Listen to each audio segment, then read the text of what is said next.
gravando, tá gravando. Precisa do orçamento? O primeiro encontro real do projeto épico, que vamos apresentar um trabalho a partir da proposta cênica do Bertolt Brecht, a partir do épico. Então, hoje a gente vai discutir o que é a proposta do teatro épico a partir do manifesto do Pequeno Galão. Sim? Coisas bizarras, tipo bombas e tal, trabalhadores e tudo mais, que a ciência... Como isso se opera? O qual é a era O lance do avanço de fake news, do que é verdade, do que não é verdade, ou mesmo as igrejas evangélicas falando venham porque só a fé pode curar isso que está acontecendo agora. Qual é o pra certo no seu tempo? E aí eu acho que é uma pergunta chave também para nós fazer hoje. Qual é o pra certo no nosso tempo? Deixar a nossa gestualidade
Esse é o primeiro encontro da segunda fase, ridiculamente, né? A gente jamais ia imaginar que ia fazer assim, mas a gente tá fazendo, né? E os textos? Não, o texto. Foi difícil? Gente, sem cabimento. Imagina, foi super fácil. Muito obrigado, David. Eu entendi tudo. Ótimo. As 3 perguntas que eu tenho são assim: qual é a necessidade de modelamento? Qual é a necessidade de utilizar modelo? A segunda pergunta é: que porra é um modelo? E a terceira pergunta é: como se constrói um modelo? É diferente porque o fim do modelo, pelo que o texto fala, é um fim teórico, né? Um fim de análise teórico, não é um fim de aplicabilidade prática necessariamente, é único exclusivamente, né? Como seria o caso de uma campanha publicitária. Para entender essa revolução científica que veio com o modelo, talvez seja interessante para mim, pelo menos, entender como que se faz a ciência, como se fazia a ciência antes, né? O modelo aparece principalmente a partir da paixão do pesquisador, do ponto de vista do pesquisador. É lindo, porque quando a gente pensa na ciência, aquela coisa dura, aquela coisa rígida, né? Tem aquele modelo duro que tem que ser seguido, e os artistas fazem umas loucuras, né? Eu acho que aí, nessa parte do texto, ele aproxima muito, quando ele fala que é necessário usar a intuição junto com a razão para construir uma coisa, para criar uma coisa, né? Porque o modelo acaba sendo uma criação, uma representação, para poder compreender ou estudar uma fração do real, né? Uma parte do real. Assim, ver o trabalho do Davi me ajudou, mas eu também fiquei com muitas dúvidas, sabe? Tipo, ali é um objeto que toda hora eu ficava pensando, nossa, como que é isso no teatro? Como que é isso no teatro, sabe? É uma representação de um fato, de um evento, de alguma coisa, do real. Uma representação esquemática, ele fala isso várias vezes, sobre ser esquemática. O processo de modelagem, ele sempre vai ter abstração, né? A abstração, ela está intrínseca a esse processo. Ele responde a leis que estão previamente colocadas, seja derrubando elas ou provando elas, mas ele... Travou total. Travou, Vicente!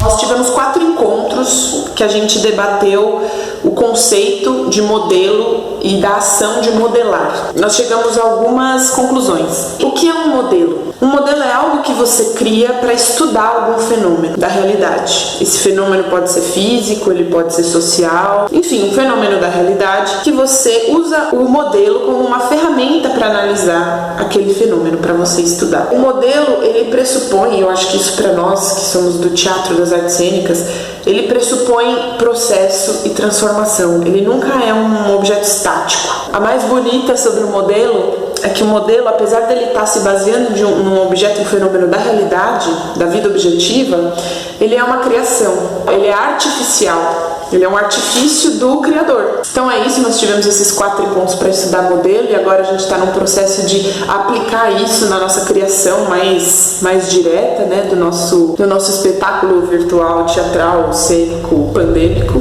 Tá, mas você quer que a gente também então estabeleça todo esse percurso até chegar ao modelo? O máximo, do objeto ao modelo. O máximo possível. Tipo, quanto que vocês podem... E como que isso se apresenta também? Tipo, será numa gráfica? Será discursivo? Será como? Como que vocês explicam como que funciona uma coisa?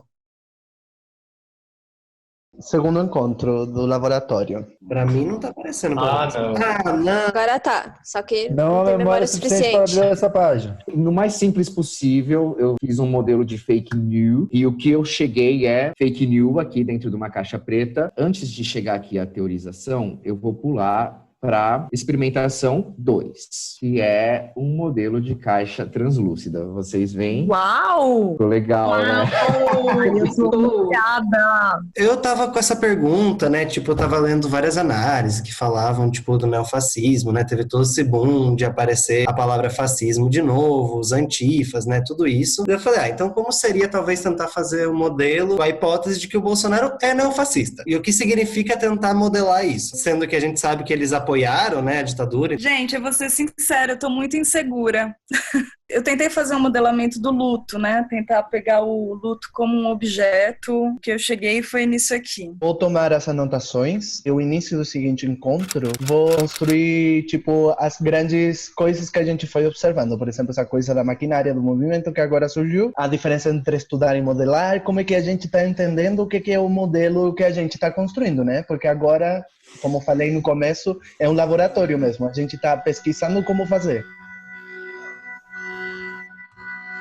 Quanto você mais acredita na presença de Deus, você menos começa a ter uma ação frente ao mundo. Isso. Esse é o meu modelo. Agora é a hora que o sol tá chegando aqui dentro de casa, né? Então você aproveita para tomar sol, né? Opa. E enquanto a gente tá de quarentena, nosso quarto vira sala de ensaio, né? A sala vira sala de ensaio, o computador vira sala de ensaio também, né? Vou fechar a janela porque começou a britadeira aqui do vizinho. Depois da primeira fase de trabalho nesse laboratório, tudo de modelo científico e do modelo de ação do Brecht, que a Júlia já explicou, a gente começou a criação dos nossos próprios modelos. O objetivo era tentar construir uma cena modelo que discutisse o que está acontecendo lá fora, o que está acontecendo no espaço público durante esse período de crise sanitária, durante esse período da pandemia. Qual é a nossa cena de rua? O que está acontecendo na rua? E respeitando a ideia do Brecht de que a realidade pode ser transformada, os nossos estudos tentaram apresentar diferentes pontos de vista sobre uma mesma situação.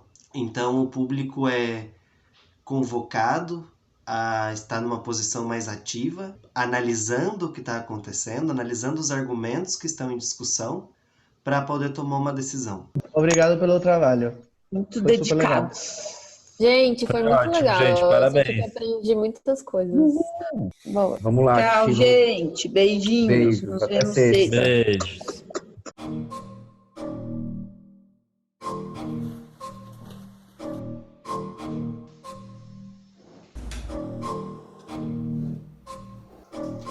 O que a gente tinha combinado para hoje é assim, dispor de mais ou menos 30 minutos para discutir, falar sobre os exercícios da Gi e da Maró, e depois o tempo disponível para o exercício do Matheus e Vicente continuar falando.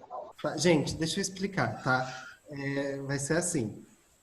Tem uma primeira cena que ela é pelo WhatsApp.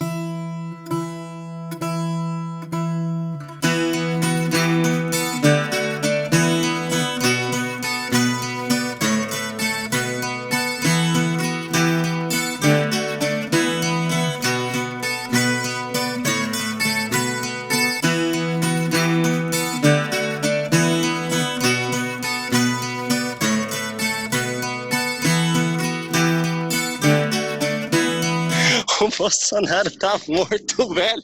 O Bolsonaro morreu. O fascistinha tá morto. Ele é fascista. Ele é a escória do mundo. O ódio é um sentimento humano como qualquer outro. Ódio de classe. Odiemos.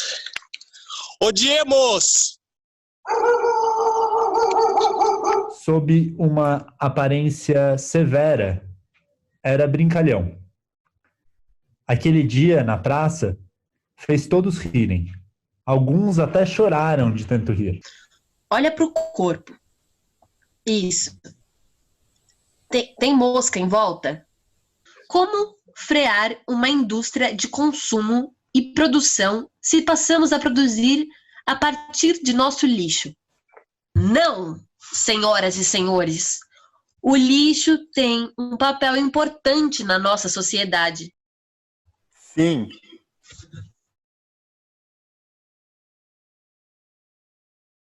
Gente, vamos fazer um merda. Merda. Merda, merda!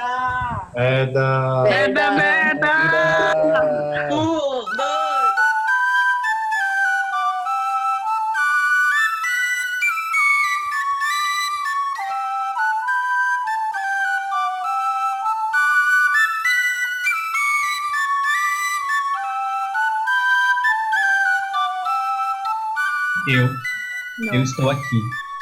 Eu estava rezando a Deus que não me chamassem aqui, mas aqui estou. É a peste. É a peste. A peste chegou ao nosso reino.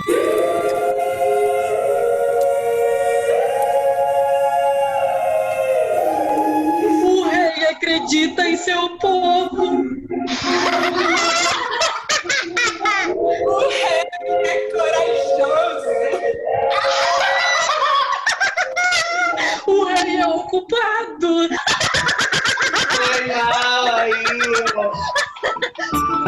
Cena 1. O Rei Corajoso. Depois de ouvir a notícia que os comediantes trouxeram para o castelo, o nosso rei escutou seus conselheiros mais próximos e, com a coragem que um líder deve ter, tomou uma decisão. De todos os outros reis, o nosso rei, não sente medo. Ele é valente, ele é corajoso. Vestiu sua armadura e montou em seu cavalo. Junto com seu exército, ele desceu a rampa do castelo e se dirigiu à praça pública da cidade. O que eu quero saber é o que a gente vai fazer agora.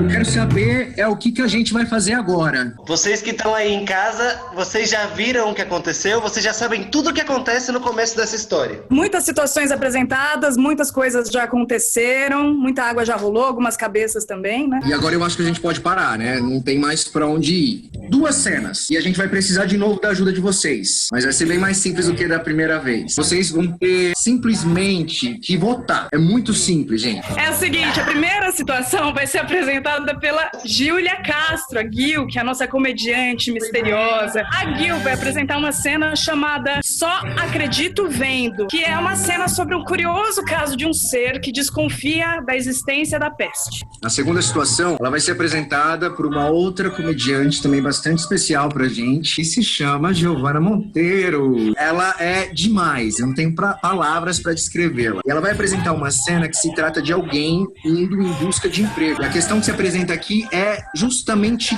que emprego. Essa cena, ela se chama Corpus Oneratus. Se eu preciso comer, a minha vida terei que oferecer. Bora lá. Merda. Cena 1, Só acredito vendo.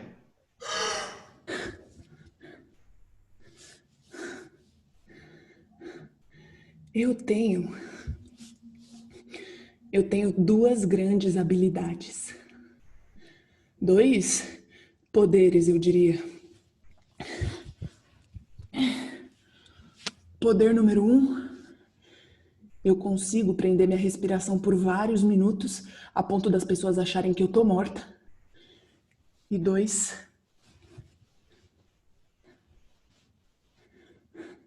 eu sou imune à peste. Sons de passos e vozes. Agora sim, tchau! Cena 2. Se eu preciso comer, minha vida terei que oferecer. Antes de tudo, antes de qualquer coisa, a gente agradece o seu interesse por essa vaga. Você quer uma aguinha, um cafezinho, uma bala? Não? Tá bom. Ok. Bom, eu comecei a trabalhar como corpus oneratus, né? Como carregadora de corpos. Quando a vida começou a ficar um pouco difícil demais, eu tinha perdido meu antigo emprego, então veio a peste e essa quantidade assombrosa de corpos, e as pessoas começaram a precisar, né? Daí me falaram que estavam pagando bem e eu resolvi me candidatar. Posso te fazer só uma perguntinha? Me falaram que aqui oferecem algum tipo de garantia, algumas vantagens, assim, é verdade isso?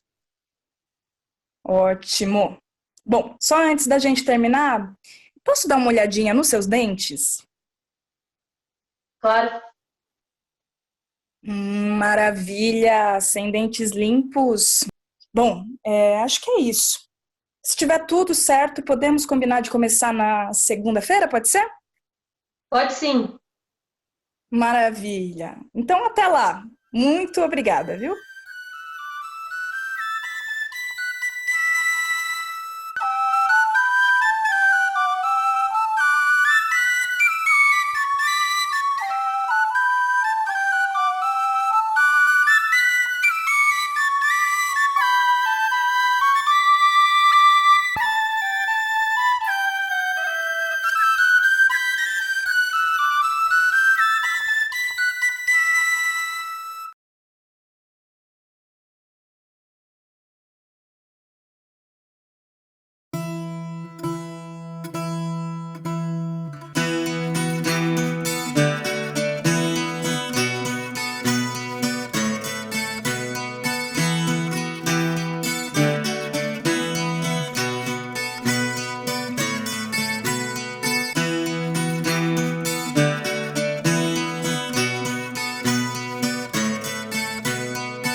Opa, tô aqui.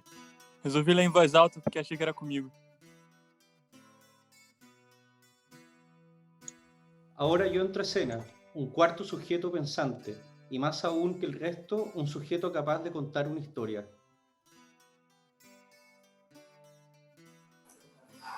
Nós somos o coro, aqueles que almejam um mundo melhor. Desejamos um mundo mais justo, que as coisas continuem como estão. Queremos que as coisas continuem como estão. Assim não é possível. Vocês não estão entendendo as minhas instruções por escrito. Vou tentar dizê-las, para ver se vocês me entendem. Vocês têm de falar juntos. Só assim serão de fato um coro. Mas nós estamos tentando mesmo. Por vezes mais fortes do que nós. Nós falamos devagar, falamos rápido, mas você não entende. Devagar, falamos rápido. Ya hablamos lento, ya hablamos rápido, pero aún no se entiende. ¿Qué podemos hacer? Essa melodia é velha e me chega arranhada. Vocês precisam cantar juntos. Não sabem uma canção que seja capaz de os unir, apesar das diferenças entre vocês? Chega de mentiras. Chegaram Claro que eu quero mais tudo. Eu preciso do seu beijo. Só quero ouvir você dizer. ¿Qué hacer sin ti? Yo quiero que conozcas más de mí. Vocês vão me ouvir dizer que não, isso sim.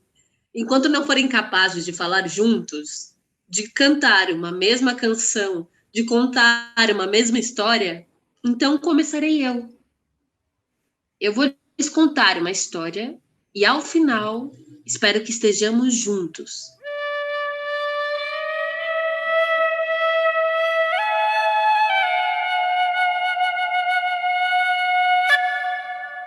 Numa longa noite, após muitos anos de escuridão, ocorreu um nascimento no céu. Primeiro surgiu um clarão gigante e aos poucos aquela luz foi se moldando. Assim nasceu a lua. Depois disso, a terra viveu um grande tempo de boa colheita. Toda semente que era plantada na terra durante o dia, logo à noite germinava. Cena 1, a lua. Os camponeses aproveitaram essa grande colheita. Os alimentos eram abundantes. Mas a verdade é que pouca coisa sobrava. Toda semente jogada na terra, ao crescer já teria um dono. Os senhores de terra se beneficiaram ainda mais da grande colheita, pois a maior parte dos alimentos eram destinados a eles. Ao longe, Deus observava a desmedida dos habitantes da terra. Como se o céu desabasse sobre a humanidade, Deus enviou uma tempestade com raios, trovões e enormes pedras de granizo com cerca de 35 quilos cada. As espessas chuvas se espalharam por todo canto onde qualquer filho ou filha da desobediência habitava. Os habitantes da terra blasfemaram contra Deus por causa dessa calamidade, sem entender a razão de tamanha punição.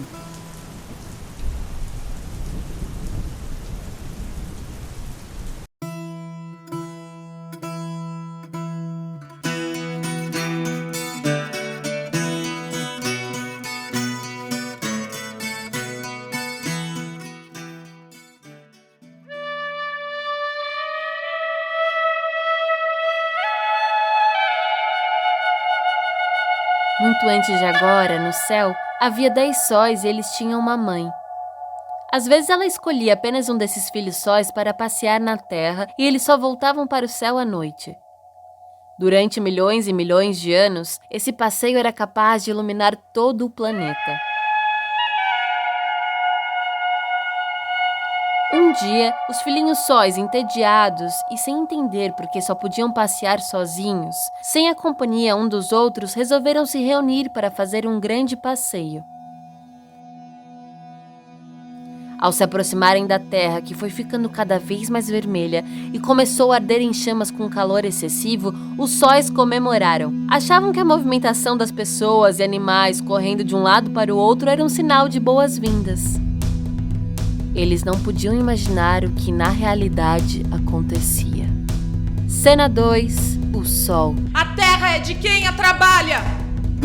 A mesma demanda que ressoou ao longo do século XX, das revoluções mexicana e russa, até as lutas de nossos dias contra a privatização da terra, é um grito de batalha com o qual os servos medievais certamente se identificariam. Contrariamente à ideia da sociedade feudal como um mundo estático, a aldeia medieval era o cenário de uma luta cotidiana. E o mais odiado de todos, a talha. Uma quantia em dinheiro decidida arbitrariamente que os senhores podiam exigir à vontade. Preferimos ir pro inferno a sermos derrotados pela talha! A talha nunca mais! Se a talha não cair, a colheita vai parar! Talha não me retalha! Não é só pela talha!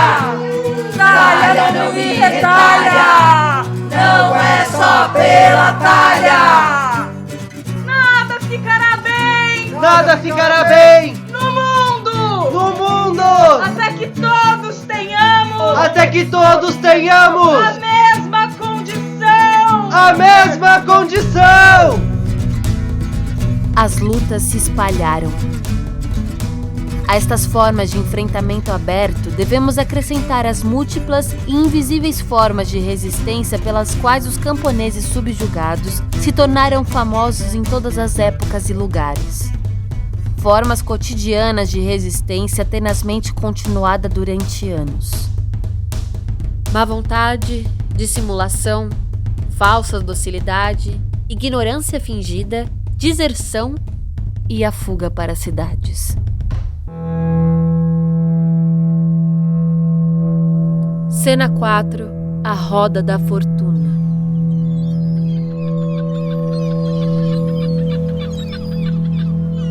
No começo do século XIV, o aumento da população nas cidades era cada vez maior. Pela enorme quantidade de habitantes concentrados nesses novos centros urbanos de pessoas livres, era necessário o ingresso de produtos fundamentais para a sociedade e o comércio. Esses centros tinham uma intensa atividade comercial e a população, concentrada em ruas estreitas e sujas, presenciaram repetidas vezes os barcos, marinheiros e comerciantes que lhes traziam o aguardado pão, os ricos tecidos, as especiarias e, sem sabê-lo, trazerem também a peste em seus porões.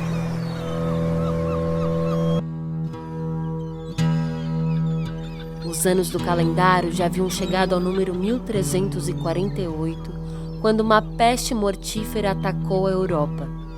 As pessoas acreditavam que teria sido enviada por Deus para corrigir a conduta da humanidade. Nenhuma súplica feita a Deus pelos devotos, nem nenhuma procissão pôde acalmar o castigo que a humanidade sofria.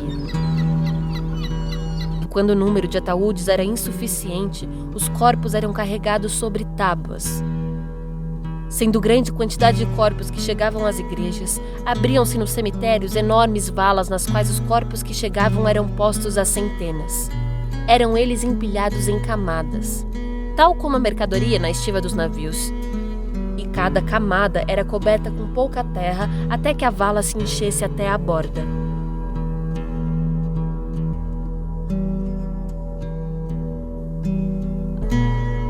Na manhã de um domingo, um padre, no meio da praça pública da cidade, pregava para apenas 5 fiéis.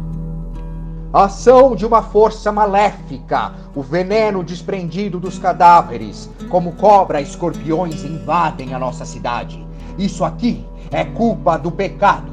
Arrependem-se, penitenciem-se, para aplacar a fúria do Deus irado. Deus entra mais uma vez em cena no curso da história, deflagrando a epidemia, impondo à sociedade experimentar didaticamente as misérias e incertezas. Será que foi pela busca dos humanos por uma existência livre que o Criador se enfureceu? É dessa forma que a cidade invadida pela peste fundamenta a ruptura, introduz o desespero ou, pior, a desesperança.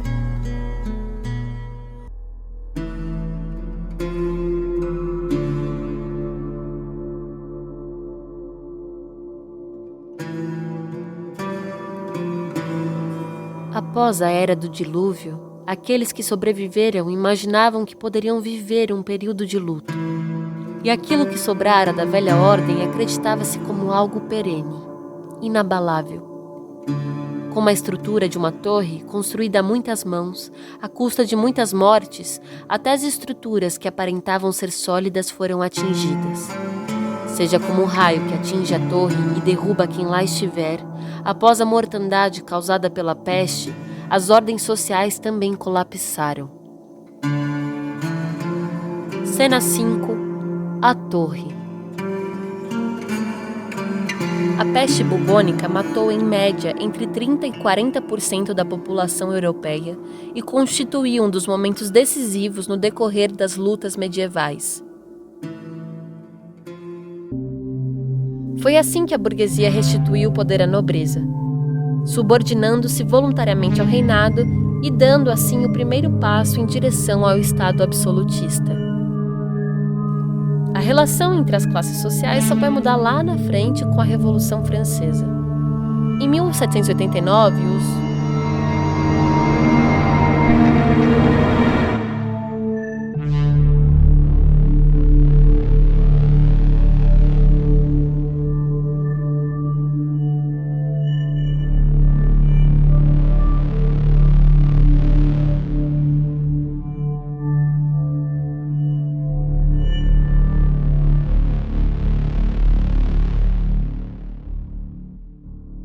4 anos depois daquele infeliz 31 de agosto de 2016, podemos tentar atribuir sentido, em perspectiva histórica, à acumulação de derrotas que nos trouxeram até aqui. Cena 1. A Lua. A Lua. Carta misteriosa. Essa é uma carta que deixa muita gente angustiada, Pedro. A tendência que a Lua aponta é da instabilidade. Intensos processos emocionais e mentais. Os altos e baixos das marés que são causados pela Lua são exatamente o que pode vir a acontecer na sua vida no próximo período. Que crise é essa, Pedro? Tem saída? Uma crise que continua por muito tempo. A pessoa vai adoecendo pouco a pouco. Sair de casa toda manhã para bater em portas pedindo emprego e vê-las continuar fechadas. O desemprego bate recordes. Já está chegando perto de 14 milhões o número de desempregados. Os brasileiros e brasileiras estão buscando qualquer alternativa para ter uma renda no final do mês. Qualquer trabalho. Então, se você não tiver mais nenhuma pergunta, acho que a gente pode encerrar por aqui. Eu vou te passar meus dados pelo WhatsApp, mas você pode me transferir quando você puder, tá super tranquilo. Uma ótima noite, então. Agradeço pelo nosso encontro e eu deixo as nossas energias se tocarem.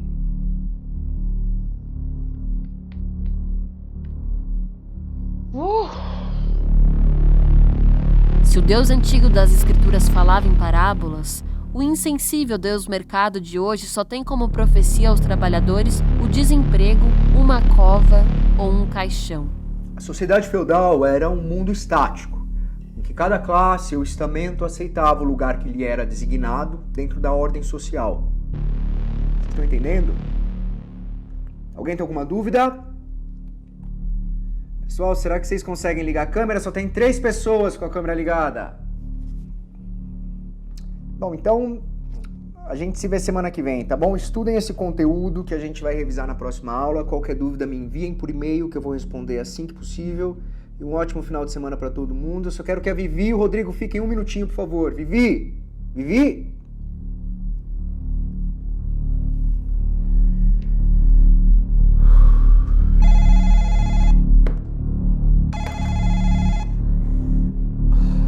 Aline! Aline, chegou a comida!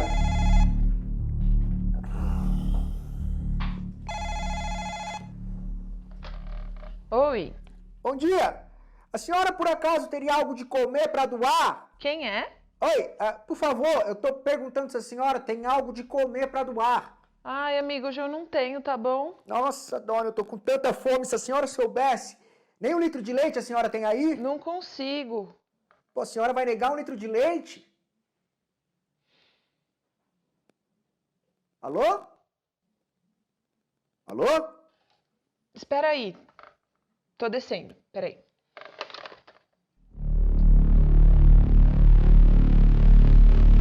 A especulação imobiliária bateu à porta de Aline.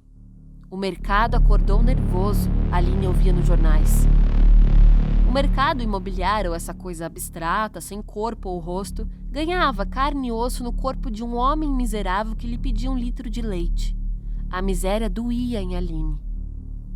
O som da miséria naquela noite tinha a voz daquele homem que lhe pedia ajuda e doía. Aline pensava que doía mais nela do que no próprio miserável. Com a permanência das pessoas em casa durante a pandemia, os gastos aumentaram mais do que o previsto. A conta de água subiu. O gás da cozinha começou a durar bem menos. A luz, cada aparelho eletrônico ligado dentro de casa 24 horas por dia fez com que a conta subisse fora das expectativas. E pensar que alguma vez na história a gente viveu apenas com o fogo e a luz do sol. O sol. Onde podemos encontrar hoje um mínimo raio de sol? Cena 2. O sol. Então você tá querendo fazer uma greve? Não, não é isso, só tô contando. Eles estão fazendo isso em Nova York. A Aline estava contando pro Lucas da greve dos inquilinos de Nova York. Aquele era um movimento que tinha começado em 1929 e agora, com a pandemia, 1/3 dos inquilinos ficou inadimplente em abril. Agora esse movimento ganhava força real e reivindicava cancelar por 4 meses o valor pago aos proprietários. Mas é óbvio que no Brasil isso nunca ia dar certo, né? E onde é que você está querendo chegar com isso? Que os gastos estão aumentando e o dinheiro está diminuindo, Lucas. Com o que eu tô ganhando, eu não sei se eu vou dar conta de pagar o aluguel. Tá difícil. Eu te ajudo. Não, não é isso. Ué, por que não? A gente pode tentar cortar uns gastos fixos também, sei lá. Mas, cara, não tem mais onde cortar. Nem o auxílio tá dando mais. Mas, ó, me escuta. A Fê já me contou. Ela fez isso e tá dando certo pra várias pessoas. Ela falou pra gente mandar uma carta pra imobiliária pedindo 30% de desconto. Entende? Ela já fez isso, deu certo. Ela conseguiu desconto pra junho, julho e agosto. Ela me mandou o modelo da carta e eu acho que pode funcionar. Mas você tem certeza que é desconto? Desconto mesmo? Ou eles vão pedir reembolso depois? Não, é desconto mesmo. Ela falou que tem uma lei que em tempo de pandemia e calamidade, você não tem o direito de tirar uma pessoa de onde ela mora. Então, para um proprietário, é melhor receber menos do que não receber nada, entendeu? Acho que pode dar certo. Bora fazer isso, então. Vamos tentar. Vamos. Uhum.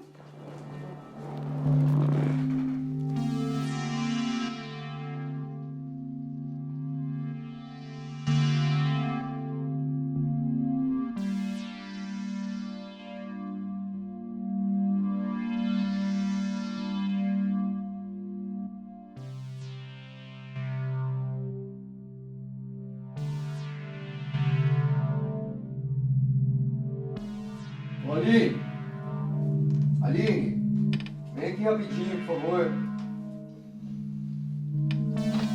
Chegou o iFood? Não. Eles não estão entregando, os entregadores estão em greve. Sério? Pede de outro então, algum deve estar entregando. Já eu desço lá pra comprar alguma coisa em algum bar. 2 cavalos arrastam uma carruagem. Imagine o peso dessa carruagem. Ainda falta muito para conseguir chegar na sua meta. É um momento em que é necessário muita autoexigência e dedicação. Você vai precisar ter coragem. Precisará ter determinação. Agora está exausto com a nova rotina. O cansaço é normal, pois você não está acostumado a esse ritmo de trabalho. Mas a cidade necessita de você. A carruagem precisa avançar. Cena 3, o carro. Ó. Parou. Eu quero propor aqui uma mudança drástica na nossa estratégia, tá? Uma revolução. Muda tudo. Pega aqui. Bora. Pega essa mesa aqui. Ó. Presta atenção. Todo mundo foca aqui. Os estímulos que a gente tá dando pra Aline e pro Lucas não estão funcionando, é óbvio. Porque são coisas que não fortalecem as pessoas. A miséria batendo na porta, o desemprego do Lucas é uma conta alta, não é uma coisa que deixa as pessoas mais com vontade de lutar. Elas ficam mais acuadas, mais nervosas, mais vulneráveis, porque isso tudo é perverso, sabe? A gente tá aqui zoando com a cara deles, acha que eles vão querer lutar? Não, a gente tem que mostrar que as pessoas podem lutar e não o contrário, entende? Que elas podem estar agregadas e unidas e corajosas e não amedrontadas e desagregadas, que é isso que está acontecendo. A gente precisa de alguma coisa, de alguma ação que cure isso. Essa falta de poder, essa falta de... Vamos pegar algo real. Vamos voltar para a greve dos entregadores. Quantas pessoas não perderam seus trabalhos com carteiras assinadas? Vamos falar sobre isso. O Lucas, ele decide virar entregador. Porque é assim que o capitalismo faz parecer, que a gente decide. Só que logo no primeiro dia, quando ele tá saindo de casa para trabalhar, pá! Tem uma barricada pegando fogo na porta da casa deles. Eu sei, os entregadores não fizeram isso, mas a gente pode fazer. O Lucas percebe que a luta chegou na porta da casa deles, que a luta bateu na casa deles. Os entregadores já estão numa outra rua, armando outra barricada. E eles também se uniram com outras categorias, com os metroviários, com os funcionários do correio, com os professores. Ele liga pra Aline e ela desce. E os dois, quando eles olham aquilo, eles percebem que é esse o momento. A cidade está em chamas. É uma revolta sem precedentes. Vai parecer o Chile, o Peru, a Bolívia. A população tá toda na rua se manifestando, porque ela não aguenta mais. Cena 5 e final. A torre. O desmoronamento das estruturas. Gi, vamos começar.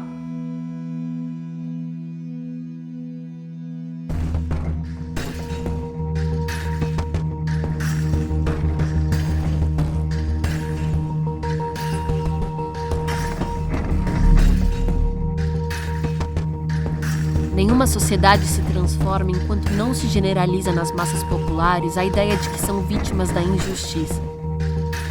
Mas a percepção do que seria injustiça é uma conclusão subjetiva, necessariamente distinta e variada em cada época e nação. Injustiça seria quando uma sociedade é incapaz de continuar garantindo as condições de vida que os cidadãos admitiam como conquistas consolidadas. A disparidade de condições materiais e culturais da existência humana, o agravamento da desigualdade social, pode precipitar crises sociais quando uma nação mergulha em decadência histórica. Mas a decadência histórica não é um fenômeno incomum.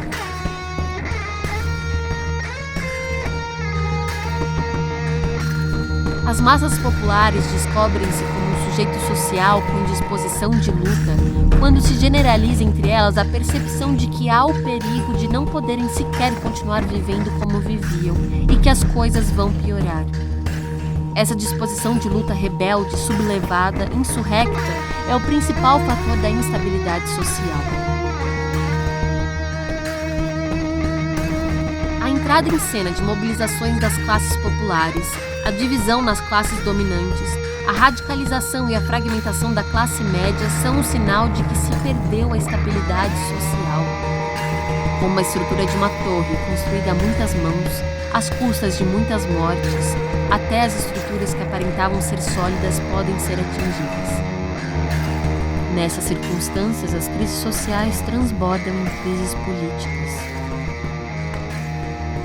Então aí a pergunta após uma insurreição será: como manter a coesão do coletivo que levou a tal transformação?